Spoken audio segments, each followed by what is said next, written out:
नमस्कार विद्यार्थी मित्रांनो, स्वागत आहे तुम्हा सर्वांचं महानोकरी एक्सप्रेस आपल्या मराठी यूट्यूब चॅनलवरती। तर बघा विद्यार्थी मित्रांनो, आजच्या व्हिडिओमध्ये आपण संपूर्ण चालू घडामोडी 2025 IMP प्रश्न उत्तरे बघणार आहोत। हे जे प्रश्न असणार आहे हे प्रश्न TCS व IBPS पॅटर्ननुसार काढलेले प्रश्न आहे। येणाऱ्या सर्व परीक्षांसाठी खूप अतिशय महत्त्वाचे असे प्रश्न असणार आहे। तर व्हिडिओ शेवटपर्यंत पाहायचा आणि चॅनलवर नवीन असाल तर चॅनलला लगेच सबस्क्राईब करून घ्यायचा आहे, जेणेकरून अशाच प्रकारचे व्हिडिओ हे तुमच्यासाठी घेऊन येत राहू। तर चला व्हिडिओला सुरुवात करूया। तर बघा आजच्या आपला व्हिडिओचा पहिला प्रश्न आहे, भारतातील सर्वात लांब रेल्वे बोगदा कोणत्या राज्यात बनवला जात आहे? ऑप्शन दिलेले आहे, ए जम्मू काश्मीर, बी उत्तराखंड, सी हिमाचल प्रदेश, डी महाराष्ट्र। तर बघा भारतातील सर्वात लांब रेल्वे बोगदा जो आहे तो उत्तराखंड राज्यामध्ये बनवला जात आहे, म्हणून या प्रश्नाचं बरोबर उत्तर होईल ऑप्शन क्रमांक बी उत्तराखंड। हा रेल्वे बोगदा जो असणार आहे हा रेल्वे बोगदा देवप्रयाग ते जनासूपर्यंत बनवला जाणार आहे आणि या बोगद्याची लांबी जी असणार आहे 14.58 किलोमीटर एवढी लांबी असणार आहे। त्यानंतर आहे प्रश्न क्रमांक 2, 2025 सालचा लता दीनानाथ मंगेशकर पुरस्कार देऊन कोणाला सन्मानित करण्यात आले? ऑप्शन दिलेले आहे, ए कुमार मंगलम बिर्ला, बी अमिताभ बच्चन, सी आशा भोसले, डी राम सुतार। तर 2025 सालचा लता दीनानाथ मंगेशकर पुरस्कार हा कुमार मंगलम बिर्ला यांना देऊन सन्मानित करण्यात आले, म्हणून या प्रश्नाचं बरोबर उत्तर होईल ऑप्शन क्रमांक ए कुमार मंगलम बिर्ला। लता दीनानाथ मंगेशकर पुरस्कार हा कोणामार्फत दिला जातो? तर लक्षात ठेवायचं आहे, लता दीनानाथ मंगेशकर पुरस्कार हा दीनानाथ मंगेशकर प्रतिष्ठान यांच्याद्वारे दिला जातो। त्यानंतर आहे प्रश्न क्रमांक 3, नुकतेच पंतप्रधान नरेंद्र मोदींना कोणत्या देशाचा सर्वोच्च नागरी सन्मान देण्यात आला? ऑप्शन दिलेले आहे, A Thailand, B Sri Lanka, C Indonesia, D Bhutan. तर बघा नुकतेच जे आहे ते श्रीलंका या देशाने पंतप्रधान नरेंद्र मोदींना देशाचा सर्वोच्च नागरी सन्मान दिला आहे, म्हणून या प्रश्नाचं बरोबर उत्तर होईल ऑप्शन क्रमांक बी श्रीलंका। तर बघा सन्मानाचे नाव काय असणार आहे? तर मित्रा विभूषण। लक्षात ठेवायचं आहे, मित्रा विभूषण या पुरस्काराने श्रीलंका या देशाने नरेंद्र मोदींना सन्मानित केलेले आहे। त्यानंतर आहे प्रश्न क्रमांक 4, नुकतेच भारताच्या राष्ट्रपती द्रौपदी मुर्मू यांना कोणत्या देशाच्या विद्यापीठाने डॉक्टरेट पदवी देऊन सन्मानित केले? ऑप्शन दिलेले A Portugal, B Slovakia, C Spain, D Brazil. तर बघा भारताच्या राष्ट्रपती द्रौपदी मुर्मू यांना स्लोवाकिया या देशाच्या विद्यापीठाने डॉक्टरेट पदवी देऊन सन्मानित केलेले आहे, म्हणून या प्रश्नाचं बरोबर उत्तर होईल ऑप्शन क्रमांक बी स्लोवाकिया। त्यानंतर आहे प्रश्न क्रमांक 5, 34वे सरस्वती सन्मान कोणाला देण्यात आला? ऑप्शन दिलेले ए राम सुतार, बी विनोद कुमार शुक्ल, सी साधू भद्रेश दास, डी गुलजार। तर बघा 34वे सरस्वती सन्मान जो आहे तो साधू भद्रेश दास यांना देण्यात आलेला आहे, म्हणून या प्रश्नाचं बरोबर उत्तर होईल ऑप्शन क्रमांक सी साधू भद्रेश दास। त्यानंतर आहे प्रश्न क्रमांक 6, नुकतेच फ्रेड डारिंग्टन पुरस्कार देऊन कोणत्या भारतीय व्यक्तीला सन्मानित करण्यात आले? ऑप्शन दिलेले ए सुदर्शन पटनायक, बी मायनास्वामी, सी रामसुतार, डी निखिल राव। तर बघा फ्रेड डारिंग्टन पुरस्कार देऊन सुदर्शन पटनायक या भारतीय व्यक्तीला सन्मानित करण्यात आलेले आहे, म्हणून या प्रश्नाचं बरोबर उत्तर होईल ऑप्शन क्रमांक ए सुदर्शन पटनायक। सुदर्शन पटनायक हे ओडिशाचे वाळू कलाकार मूर्तिकार आहेत। त्यानंतर आहे प्रश्न क्रमांक 7, नुकतेच पंतप्रधानांचे खाजगी सचिव म्हणून कोणाची नियुक्ती करण्यात आली? ऑप्शन दिलेले ए निधी तिवारी, बी अंजुराठी राणा, सी प्रीती सुदान, डी अश्विनी भिडे। तर बघा नुकतेच जे आहे पंतप्रधानांचे खाजगी सचिव म्हणून निधी तिवारी यांची नियुक्ती करण्यात आलेली आहे, म्हणून या प्रश्नाचं बरोबर उत्तर होईल ऑप्शन क्रमांक ए निधी तिवारी। त्यानंतर आहे प्रश्न क्रमांक 8, नुकतेच RBIचे डेप्युटी गव्हर्नर कोण बनले? ऑप्शन दिलेले आहे, ए संजय मल्होत्रा, बी शक्तिकांत दास, सी पूनम गुप्ता, डी निधी तिवारी। तर बघा नुकतेच RBIचे डेप्युटी गव्हर्नर जे आहे ते पूनम गुप्ता बनलेले आहे, म्हणून या प्रश्नाचं बरोबर उत्तर होईल ऑप्शन क्रमांक सी पूनम गुप्ता। आणि गव्हर्नर कोण आहे? तर गव्हर्नर आहे संजय मल्होत्रा, म्हणून या प्रश्नाचं बरोबर उत्तर होईल ऑप्शन क्रमांक सी पूनम गुप्ता।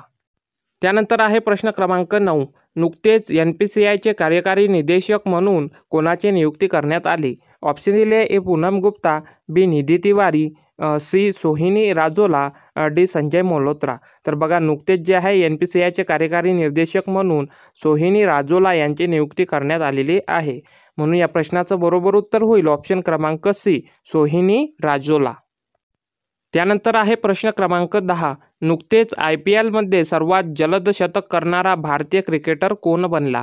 ऑप्शन दिलेले आहे: शुभमन गिल, बी तिलक वर्मा, सी ऋषभ पंत, डी वैभव सूर्यवंशी. तर बघा, नुकतेच IPL मध्ये सर्वात जलद शतक करणारा भारतीय क्रिकेटर बनलेला आहे वैभव सूर्यवंशी. म्हणून या प्रश्नाचं बरोबर उत्तर होईल ऑप्शन क्रमांक डी, वैभव सूर्यवंशी. त्यानंतर आहे प्रश्न क्रमांक 11. तब्बल 128 वर्षानंतर कोणत्या खेळाचे समावेश ऑलिम्पिकमध्ये करण्यात येणार आहे? ऑप्शन दिलेले आहे: A hockey, B cricket, C kho kho, D kabaddi. तर बघा, तब्बल 128 वर्षानंतर क्रिकेट या खेळाचा समावेश ऑलिम्पिकमध्ये करण्यात येणार आहे. म्हणून या प्रश्नाचं बरोबर उत्तर होईल ऑप्शन क्रमांक बी, क्रिकेट. त्यानंतर आहे प्रश्न क्रमांक 12. छत्रपती राज्य क्रीडा जीवनगौरव पुरस्कार कोणाला देण्यात आला? ऑप्शन दिलेले आहे: ए महेश मांजरेकर, बी शकुंतला खटावकर, सी अभिजित चौधरी, डी यापैकी नाही. तर बघा, छत्रपती राज्य क्रीडा जीवनगौरव पुरस्कार जो आहे तो शकुंतला खटावकर यांना देण्यात आलेला आहे. म्हणून या प्रश्नाचं बरोबर उत्तर होईल ऑप्शन क्रमांक बी, शकुंतला खटावकर. त्यानंतर आहे प्रश्न क्रमांक 13. नुकतेच वंदना कटारिया खेळाडूने निवृत्ती घेतली, त्यांचा संबंध कोणत्या खेळाशी होता? ऑप्शन दिलेले आहे: badminton, B hockey, C cricket, D tennis. तर बघा, वंदना कटारिया या खेळाडूने निवृत्ती घेतली, त्यांचा संबंध कोणत्या खेळाशी होता? तर हॉकी या खेळाशी होता. म्हणून या प्रश्नाचं बरोबर उत्तर होईल ऑप्शन क्रमांक बी, हॉकी. त्यानंतर आहे प्रश्न क्रमांक 14. नुकतेच IWF भारतीय भारोत्तोलन महासंघ ॲथलीट आयोगाचे नवीन अध्यक्ष कोण बनले? ऑप्शन दिले आहे: ए मीराबाई चानू, बी मेरी कोम, सी आरिफ मोहम्मद खान, डी यापैकी नाही. तर बघा, IWF म्हणजेच भारतीय भारोत्तोलन महासंघ ॲथलीट आयोगाचे नवीन अध्यक्ष बनलेले आहे मीराबाई चानू. म्हणून या प्रश्नाचं बरोबर उत्तर होईल ऑप्शन क्रमांक ए, मीराबाई चानू. त्यानंतर आहे प्रश्न क्रमांक 15. ACC एशियन क्रिकेट कौन्सिलचे नवीन अध्यक्ष कोण बनले?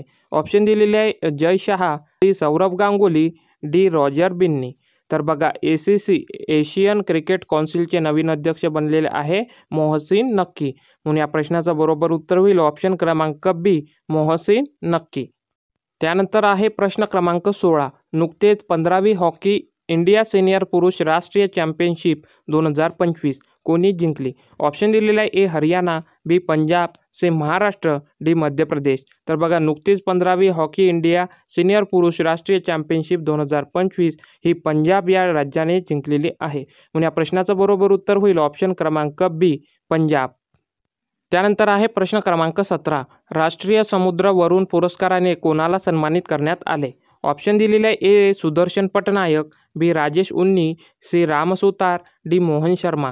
तर बघा, राष्ट्रीय समुद्र वरुण पुरस्काराने राजेश उन्नी यांना सन्मानित करण्यात आलेले आहे. म्हणून या प्रश्नाचं बरोबर उत्तर होईल ऑप्शन क्रमांक बी, राजेश उन्नी. समुद्र क्षेत्रातील भारतातील हा सर्वोच्च पुरस्कार आहे राष्ट्रीय समुद्र वरुण पुरस्कार. त्यानंतर आहे प्रश्न क्रमांक 18. नुकतेच कॉमनवेल्थ ऑफ नेशन्सच्या महासचिव कोण बनल्या? ऑप्शन दिलेले आहे: ए शर्ली बोचवे, बी अंजू राठी राणा, सी इली शून, डी अमेली शोर. तर बघा, नुकतेच कॉमनवेल्थ ऑफ नेशन्सच्या महासचिव बनलेले आहे शर्ली बोचवे. म्हणून या प्रश्नाचं बरोबर उत्तर होईल ऑप्शन क्रमांक ए, शर्ली बोचवे. त्यानंतर आहे प्रश्न क्रमांक 19. नुकतेच कुमुदिनी लाखिया यांचे निधन झाले, त्यांचा संबंध कोणत्या क्षेत्राशी होता? ऑप्शन दिलेले: ए नृत्यकला, बी समाजसेवा, सी साहित्य, डी उद्योग. तर बघा, नुकतेच कुमुदिनी लाखिया यांचे निधन झाले, त्यांचा संबंध होता नृत्यकला या क्षेत्राशी. म्हणून या प्रश्नाचं बरोबर उत्तर होईल ऑप्शन क्रमांक ए, नृत्यकला. त्यानंतर आहे प्रश्न क्रमांक 20. नुकतेच ज्येष्ठ अभिनेते मनोज कुमार यांचे निधन झाले, त्यांना कोणत्या पुरस्काराने सन्मानित करण्यात आले होते? ऑप्शन दिलेले आहे: ए भारतरत्न, बी पद्मविभूषण, सी पद्मभूषण आणि डी आहे दादासाहेब फाळके पुरस्कार. तर बघा, नुकतेच ज्येष्ठ अभिनेते मनोज कुमार यांचे निधन झाले, त्यांना दादासाहेब फाळके पुरस्कार या पुरस्काराने सन्मानित करण्यात आले होते. म्हणून या प्रश्नाचं बरोबर उत्तर होईल ऑप्शन क्रमांक डी, दादासाहेब फाळके पुरस्कार. तर बघा विद्यार्थी मित्रांनो, व्हिडिओ कसा वाटला नक्की कळवा. व्हिडिओ आवडल्यास व्हिडिओला लाईक करा आणि चॅनलला लगेच सबस्क्राईब करून घ्या, जेणेकरून अशाच प्रकारचे अपडेट्स आणि व्हिडिओ हे तुमच्यासाठी घेऊन येत राहतो. तर चला भेटूया पुढच्या एका नवीन व्हिडिओमध्ये. तोपर्यंत धन्यवाद.